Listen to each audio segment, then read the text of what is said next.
Hello and welcome to another video review. This is the newly released Star Wars Battlefront 2, not the original Star Wars Battlefront 2 from 2005. It's very confusing, I know. This one was released on PlayStation 4, Xbox One, and PC, and what you're seeing here is the PC version.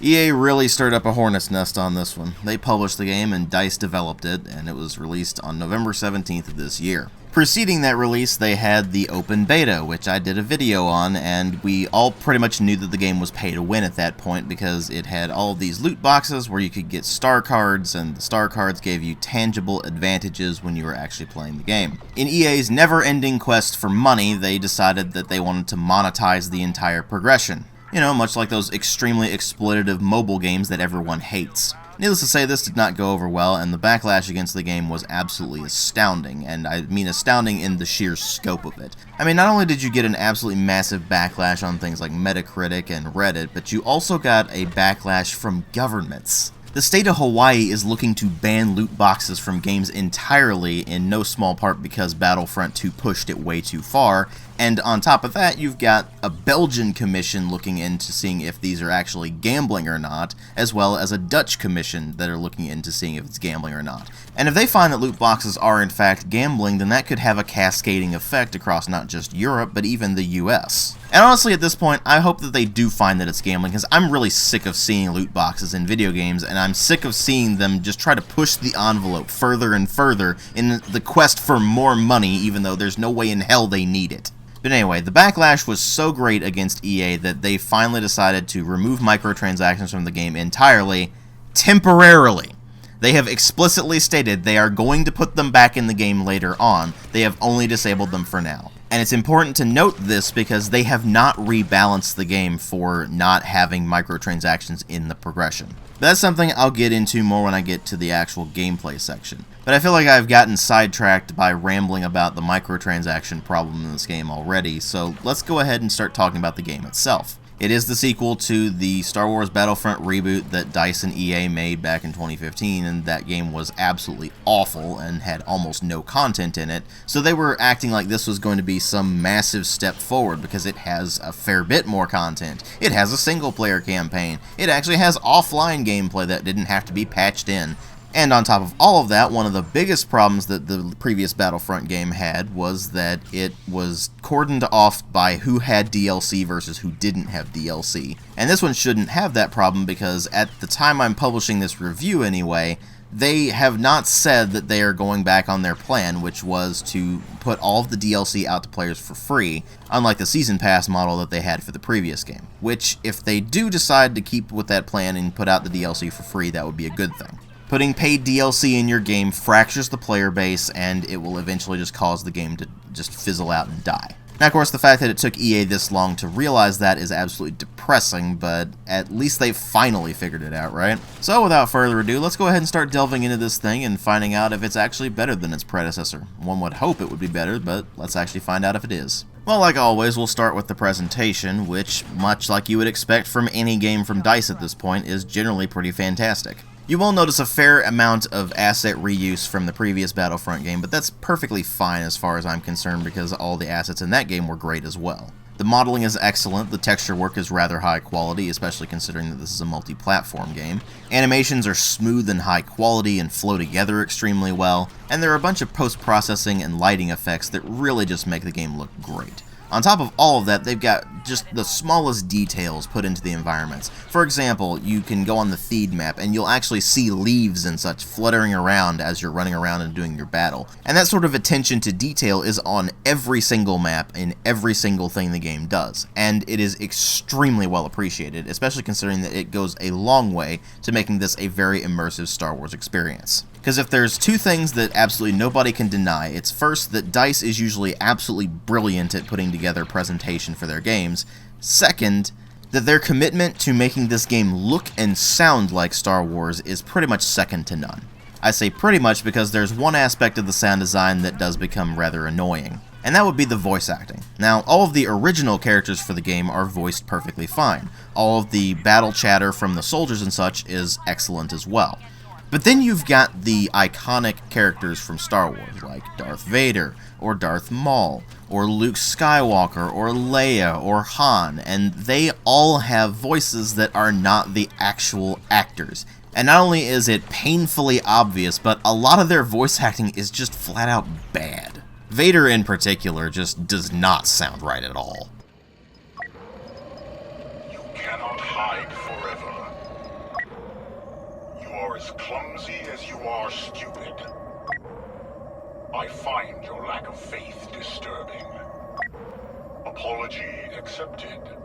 But they did apparently get Billy D. Williams to voice Lando, so at least there's that. But apart from those particular problems with the voice acting, the actual sound effects and the music are both exactly what you would expect from Star Wars. The music is, of course, the John Williams score, and the sound effects sound like they were ripped directly from the movies in a lot of cases. And even the ones they tweaked just a bit still actually sound exactly like Star Wars sounds, so it ends up working out extremely well in that regard. Of course, it also helps that DICE understands the value of beefy sound effects, and of course you have some pretty beefy explosion sounds in this as well. Or at least as beefy as Star Wars-inspired explosions sound, anyway. But anyway, the point here is that not only does the game look excellent from a visual quality standpoint, and it runs extremely smoothly, although admittedly I do have a pretty powerful PC here. I've got a GTX 1080, I've got an i7 4790K, and 16 gigs of RAM. So obviously your experience would vary depending on what your actual hardware is, but generally speaking, I haven't seen anybody complaining about performance issues with the game at all. It runs extremely well. Now lag, on the other hand, I'll get to in a moment, but as far as raw frame rates go, very smooth across the board. And on top of that, the game looks great, and it sounds great, so they've at least nailed the presentation. Unfortunately, the same can't be said for the story and gameplay, however. Now, I'm going to go ahead and spoil the story here because it is one of the most utterly predictable Star Wars stories you could possibly imagine, so there's really not much to spoil there.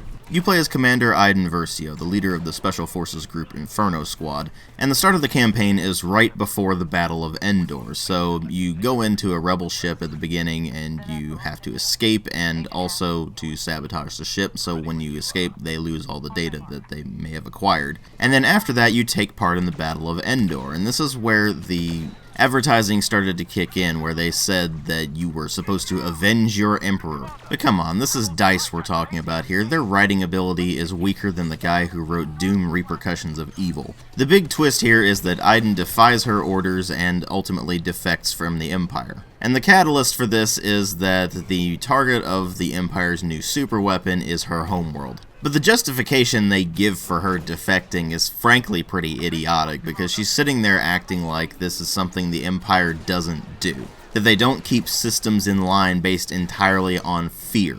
I mean, this is the Empire that previously destroyed the planet of Alderaan, which was generally seen as one of the most peaceful planets in the entire galaxy. You mean to tell me that Iden is suddenly horrified at what the Empire does and is like, no, this isn't what the Empire stands for? You have got to be joking. It'd be one thing if she was just some Imperial soldier or some Imperial pilot and all of a sudden was confronted with the horrors that the Empire is capable of, and previously she'd just been stationed in reserve somewhere and never really seen combat or had never really seen the horrors that the Empire is capable of. But that's not what happens here. She's a Special Forces operative. You know she knows better. The fact that she only just now decides to defect because the Empire doesn't stand for what she thought it stands for is frankly absurd.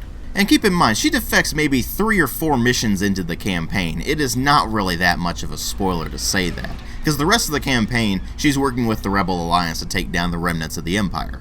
Once you get past the Battle of Endor, everything that they put into the game is completely contrived and nonsensical.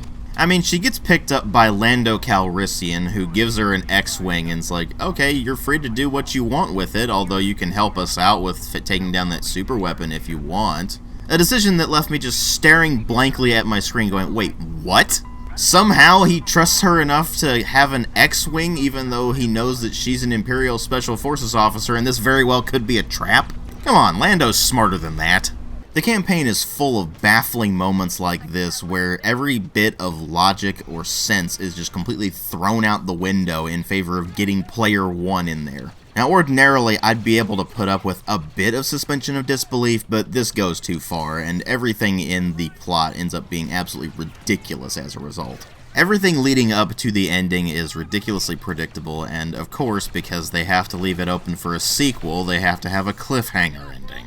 One that is quite simply not earned. Because by the end of the campaign, you don't really care about Aiden. She's whatever the story needs her to be at any given moment, so she doesn't really have much of a defined personality. One moment she'll be a cold and ruthless Imperial commander, the next moment she'll be extremely caring about civilians, and then the next moment she's cracking jokes and acting like everybody's buddy-buddy. It's almost like she has multiple personality disorder. And then on top of that, nobody else in the campaign, at least none of the original characters, are actually interesting. You've got one guy who's constantly complaining about things on the Rebel Alliance, and he's somewhat amusing because of that, but beyond him, everybody else is bland and uninteresting. They set up one of the members of Inferno Squad as the eventual antagonist, and he doesn't really earn that because he turns from just being kind of uninteresting and not really having much of a personality at all to being angry and vengeful. And then they set up another member of Inferno's squad as somebody who's going to join Aiden when she defects to the rebellion, and then they just kind of tack on, oh, by the way, he's going to be Aiden's love interest now. So by the end of the campaign, you're probably suffering from brain damage from the number of times you facepalmed or face-desked while you were playing the campaign and it came up on something stupid,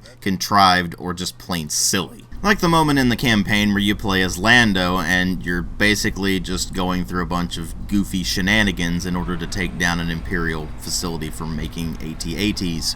The whole thing is basically played for laughs, and I'm really not sure why, because Lando was not really a comic relief character. This brings up something important to mention about the campaign. There are numerous moments where it takes control away from Iden Versio and puts you in the shoes of one of the series' iconic characters, like Lando or Luke Skywalker or Leia.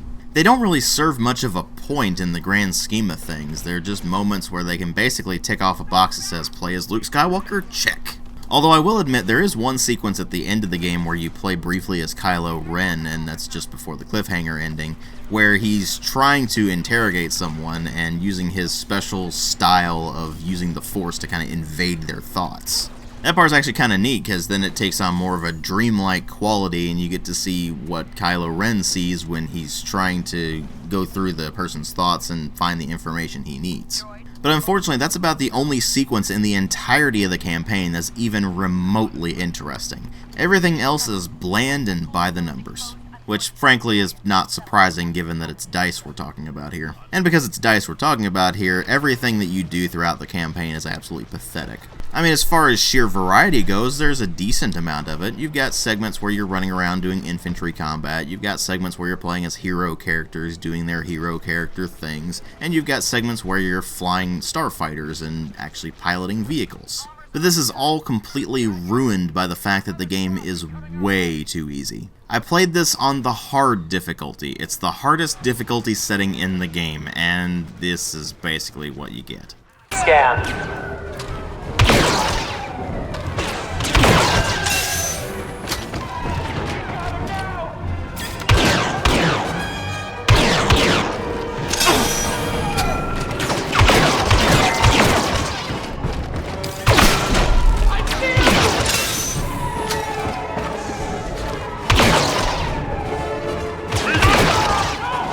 Yeah, do I really need to say more there? The AI is dumber than a sack of hammers, and they can barely even hit the broadside of a barn most of the time. Thus, the way the game tries to make things more difficult is throwing a lot of enemies at you.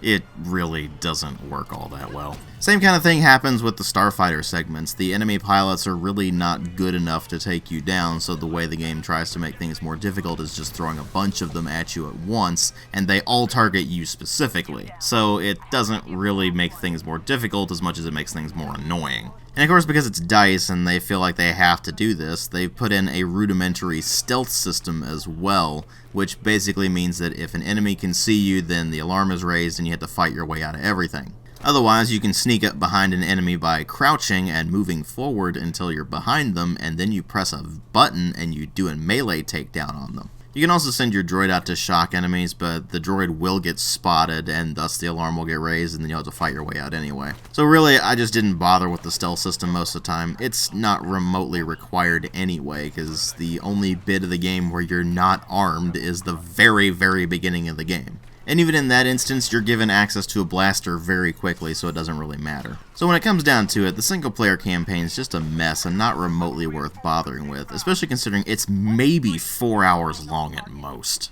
DICE, please do us all a favor and just stop putting single-player campaigns in your games, because you're terrible at it. If you have to have a single-player campaign in your game, then outsource the development of that campaign to someone who actually can make a single-player campaign worth a damn. So now that we got the campaign out of the way, what about the rest of the game? Well, there's the arcade mode where you have battle scenarios for both dark and light side, and there are 8 of those apiece. You complete them the first time, and that unlocks the ability to try them at higher difficulties, but it's basically just a single-player mission where you play against the AI briefly. Much like the single-player campaign, they're kind of laughably easy because the AI is extremely stupid, so there's not really much threat that they pose to you until they're amassed and they're all shooting you at once. In addition to the battle scenarios, there's also the custom arcade option, which allows you to actually customize the parameters of that mission, but it's still just going to be the same thing you were doing in the battle scenarios, just with your own parameters in there. So there's really not much to the arcade mode in this, although they do actually tie in the multiplayer progression a bit with it by giving you credits at the end of the match. Thing is, you only get 100 credits, and there's a cap on them. If you earn 500 credits from the arcade mode in a day, then it shuts off your ability to earn credits for the rest of the day. You have to wait until the following day to be able to earn credits from the arcade mode again. Keep in mind, I said you earn 100 credits per match. Now keep in mind that the cheapest hero in the game is Iden Versio herself, and she costs 5,000 credits. Everyone else either costs 10,000 or 15,000 credits. Now there is no cap on the amount of credits that you earn from playing the multiplayer, but keep in mind in the multiplayer you earn maybe 100 to 350 credits a match depending on what match it is. Now better mathematicians than I have done the math, and they have already said that it takes a ridiculous amount of time to unlock all of the heroes if all you're taking into account is the fact that you get credits at the end of a match. And you're going to want to do that because in order to use these heroes you have to unlock them, and that also unlocks the ability to customize them. Now keep in mind, these aren't the heroes that nobody wants. These are massive series characters. Darth Vader, Emperor Palpatine, Luke Skywalker, Chewbacca.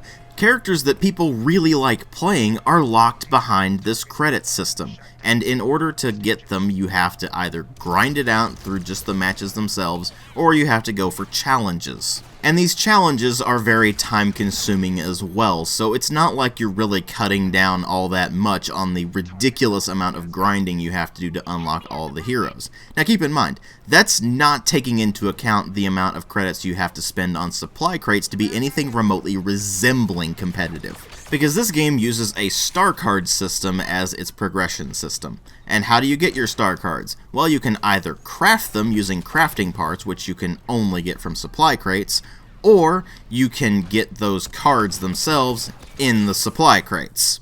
That's right, the entire progression system is tied to loot boxes. And while EA has disabled the ability to buy crystals with real money, which you can then use to buy supply crates, they didn't do anything to rebalance the progression system in light of not having the ability to purchase crystals with real money. And they've already explicitly stated that they're going to eventually put the ability to buy crystals back into the game, so the game is still pay to win. It is painfully obvious they designed the entire game around the ability to buy loot boxes with real money in order to get tangible advantages and be better than everyone else.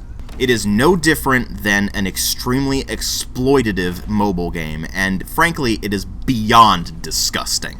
Because these aren't insignificant advantages here. You have 4 tiers of star cards, and while the first basically 2 or 3 tiers of those star cards really aren't all that important, once you hit the 4th tier, they just ratchet up the benefits significantly. We're talking improvements of 40 to 50% or more. There are star cards that reduce the amount of incoming damage. There are star cards that reduce the amount of heat that your weapons generate, allowing you to fire them for longer. There are star cards that improve the radius of effect of your various abilities. There are star cards that allow you to constantly regenerate your abilities as you're using them. So obviously you're going to want those star cards, and you're going to want the high tier ones. Well, how do you get the high tier ones? Either you craft them up, which takes a lot of crafting parts, which you barely get any of from any of the supply crates, I might add, Or you just get lucky with one of the supply crate drops and it will just give you one of them. But keep in mind, those drops for the highest tier star cards are extremely rare. And keep in mind, these supply crates don't just include useful things like star cards or crafting parts, they also include useless things like emotes or victory poses. So you could either get really lucky and find a bunch of really good star cards, or just a few decent star cards, or you could get really unlucky and have a crate that's full of nothing but emotes and victory poses. It's simultaneously infuriating and disgusting. And that whole economy and the entirety of the progression is the single biggest problem the game has. And the fact that EA just thought they could get away with the system this absolutely horrendous is frankly just sad. But even more sad and disgusting than the system itself is that there are people out there who are trying to defend it. There is nothing remotely good about a pay-to-win system. All it does is pad the pockets of the people who institute it, and everyone else suffers for it.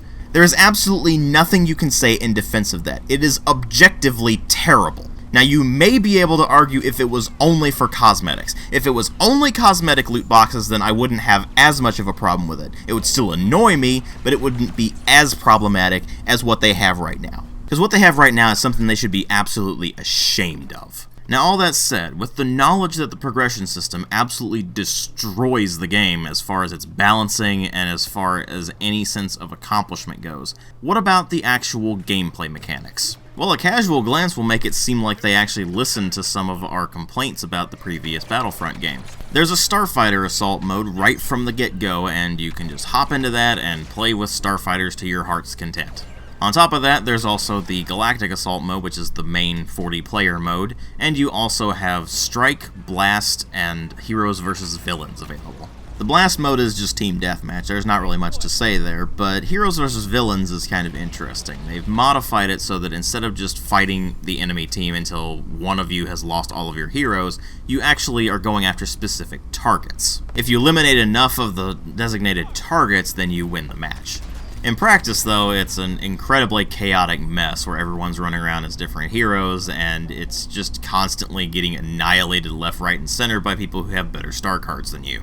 Also, lightsabers pretty much completely dominate that mode. And even more bonus points, that mode was pretty much reviled in the previous Battlefront game, so it's really not that surprising that in this one, nobody seems to be playing it. Of course, that could also have something to do with the fact that you have to unlock all of the heroes that you want to play as in that particular mode, so that doesn't really help. So that mode's pretty much a bust. Then you move over into Strike, which is some small-scale objective matches, and those work okay, except that certain maps are extremely heavily biased toward the defenders. If the map design is corridor heavy enough to where the attackers are so quickly funneled into easy kill zones, then it's just not a whole lot of fun to play. And unfortunately, you have a lot of maps designed that way in this thing, because apparently DICE has forgotten how to develop maps. Although, to be fair, they were never good at designing small-scale maps anyway, so it's really not that surprising. So the real meat of the game ultimately falls to the Starfighter Assault and Galactic Assault modes, which are your basic 40-player objective-based modes, and that's where you'd think that the new class system would absolutely shine, because they brought back a class system in this thing, which was conspicuously absent from the previous Battlefront game, but was a staple of both Battlefront 1 and 2 from back in the day. And to that end, you have 4 classes: Assault, Heavy, Officer, and Specialist. And the idea with the class system is that you work together with your team in order to have good class composition in order to achieve the objectives. In practice, the classes are really just loadouts. The Assault class has grenades, a shotgun that they can charge in close and do a lot of damage with, and a scan dart by default. The Heavy class also gets a grenade, but they get a sentry cannon, which is basically just a minigun, and then on top of that, they get a shield that they can deploy when they're just moving around, which makes them move slower, but makes them pretty much impervious to damage for a while. The Specialist class is your basic scout sniper kind of class. They have a shot grenade that takes place over an area and just kind of disables an enemy for a while, but if they do enough damage with it, then they can actually take an enemy out with it. They have an ability that gives them a rapid fire burst blaster and then allows them to get in nice and close in order to sneak behind enemy lines, and then they have a scope that they can use to actually see where enemies are. And then on top of that, they have the marksman equivalent of blaster rifles or the sniper equivalent of blaster rifles to choose from. And then finally, there's the officer class, which has blaster pistols as well as a buffing ability that allows them to buff up their teammates a bit, and they have a flashbang grenade. They can also deploy blaster turrets that will automatically lock on and attack enemies that are passing by. Notice how none of those abilities really synergize well together. They're really just loadouts, like I said. Apart from that one buff the officer class gets, there's really no support or healing class that can really help things out, because all of the healing is just regenerating health. There are a few variant abilities that you can get in the star cards that will replace the effects that you already have to begin with, but those really don't help out your team much either. This isn't really a proper class system, and the game really does suffer for it. Even as Call of Duty-ified as the Battlefield series has gotten, at least the classes still have defined roles. In Battlefront 2 2017, there are no roles that are really defined for them, other than just how you like to annihilate your enemies. I guess if you want to try to support your team, then you'd play the officer class, but even then, your capacity for actually supporting your team is extremely limited as one.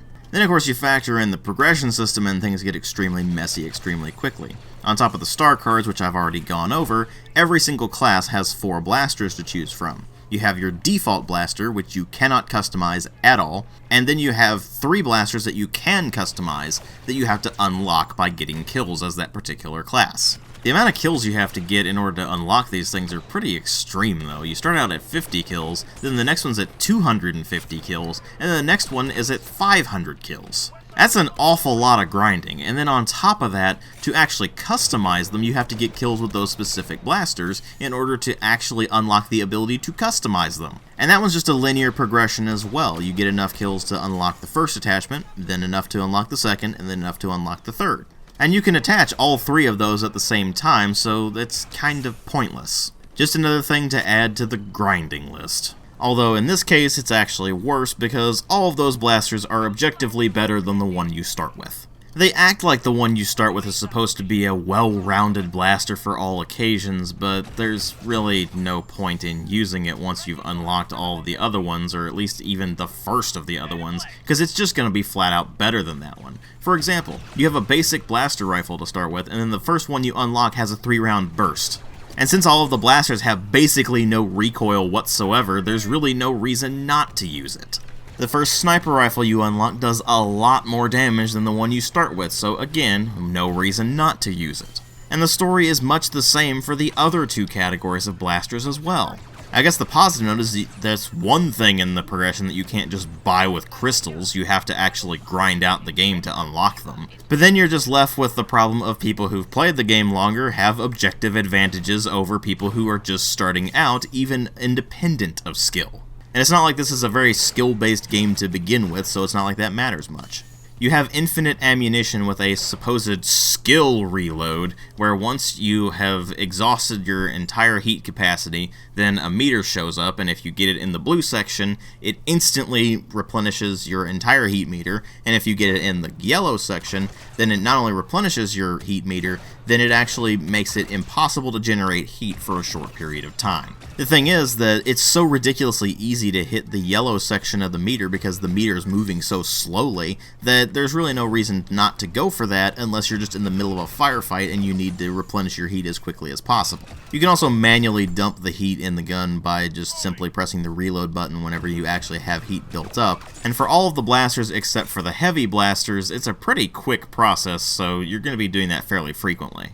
The heavy blasters for the heavy class, on the other hand, take a very long time to replenish the heat, so you just kind of need to bear with it, or you just need to go ahead and exhaust it, and just let that meter show up so you can hit the blue section and replenish it a lot faster than it would take just to manually dump it. The time to kill is also fairly low in this, which is what you would pretty much expect considering it's an arcadey casual game when you get down to it. Meaning it really doesn't take all that much to take an enemy out unless you're using a heavy blaster, in which case you pretty much have to exhaust the heat capacity of that thing just to take down a single enemy, because those things do almost no damage. Plus, they're not very accurate either, so you just kind of have to spray and pray. Really, I think the primary reason people actually play the heavy class is to have that shield so they can just last a few seconds longer than they would normally. So when it comes down to it, the class system is a total bust, and the loadouts themselves are a joke as well. So what do you have beyond that?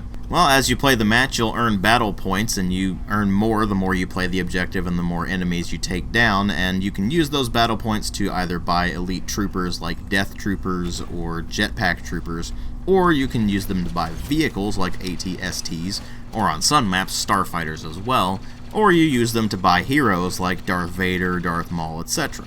And while the heroes are extremely powerful compared to your basic infantry, they're certainly not anywhere near as ridiculously overpowered as they were in the previous Battlefront game. You see, in the previous Battlefront game, they were a pickup that was on the map, and if you got the pickup, then you could spawn as a hero, and you could effectively last the entire match as that hero because they were just so overwhelmingly powerful. Not quite as much in this one. A bit of good focused fire will bring an enemy down relatively easily, although those with lightsabers are a bit harder to deal with. So at least the heroes are a bit better balanced than they were in the previous Battlefront game, but that's really not saying much. It's also worth noting that the battle point system does apply across all of the modes as well. It's just certain modes restrict certain characters. So for example, in the Blast mode you can't play as any of the hero characters, only the special troopers. But beyond that, there's really not all that much that changed up from the previous Battlefront game. They did change the way that the starfighters handle it to where you now have the rolling in addition to just turning left or right or up and down, and that is fairly awkward until you get used to it. They also removed the automatic maneuvers that you could do in the previous Battlefront game because they didn't really serve all that much purpose, and they certainly wouldn't serve much purpose here, but at the same time you end up with a lot of cases where if you're flying a starfighter, you'll just get annihilated from behind, because the turning radius on those things is really not very good at all. Now, of course, in the Starfighter Assault mode, they do throw in a bunch of AI-controlled starfighters to make things feel a bit more epic and give you some fodder to attack, but the real meat of the game is going to be fighting the other players, because as I mentioned before, the AI is pretty much completely incompetent.